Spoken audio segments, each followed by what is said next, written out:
balance gitu.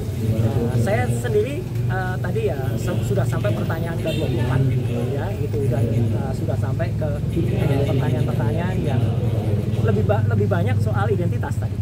Karena ketika ditanyakan yang lain, saya strict dengan Polda Metro.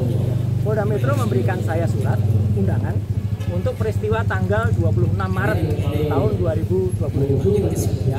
Harusnya itu pertanyaannya. Jadi ketika ada pertanyaan lain ya saya keberatan untuk jawab. Itu hak loh ya, hak warga negara sesuai dengan Undang-Undang Dasar 1945, itu hak keberhati untuk kita menyampaikan apakah undangan atau pertanyaan itu sesuai dengan hak. Ketika pertanyaannya tidak sesuai dengan suratnya ya kita harus menyatakan keberatan.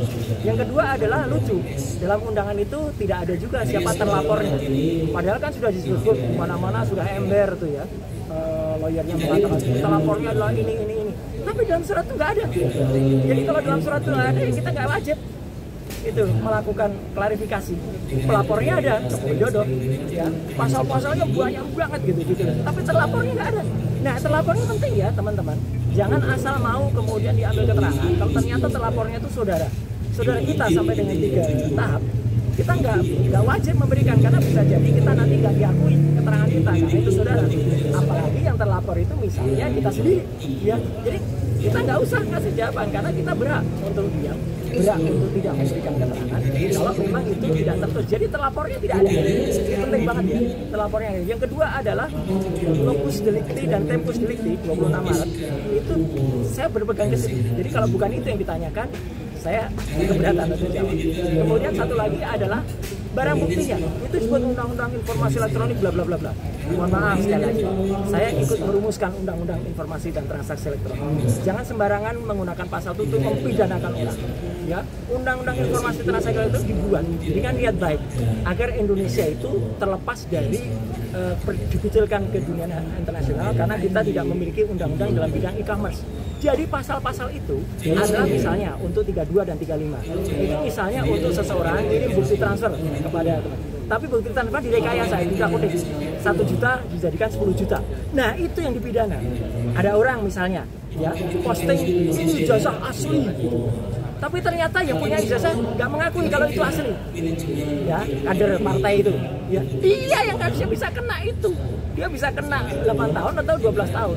Sedangkan Dr. Rismo, Pak saya tidak melakukan apapun terhadap barang elektronik. Dan yang penting, barang elektroniknya nggak ada. Jadi dokumennya saya tadi tanya, mana dokumen yang dilaporkan? Nggak ada, Pak. Loh, kalau nggak ada ya gimana penyidik? Gitu loh. Kenapa nggak ada dokumen elektronik? Ini Undang-Undang Informasi dan Transaksi Elektronik. Pasal 5 ayat 1-nya harus ada dokumen elektronik. Jadi kalau dokumen elektroniknya nggak ada, sama saja dengan kita tiba-tiba Bang Rustam ini tiba-tiba dituduh melakukan, maaf ya, pembunuhan. Tapi mayatnya nggak ada. Gimana bisa dituduh beliau melakukan pembunuhan? Bahkan kalaupun ada mayatnya diperiksa dulu, diforensik dulu. Benarkah mayat itu terbunuh atau dibunuh?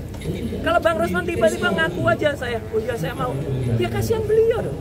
Jadi saya ngajak teman-teman untuk lebih berpikir ya, termasuk ke penyidik ya.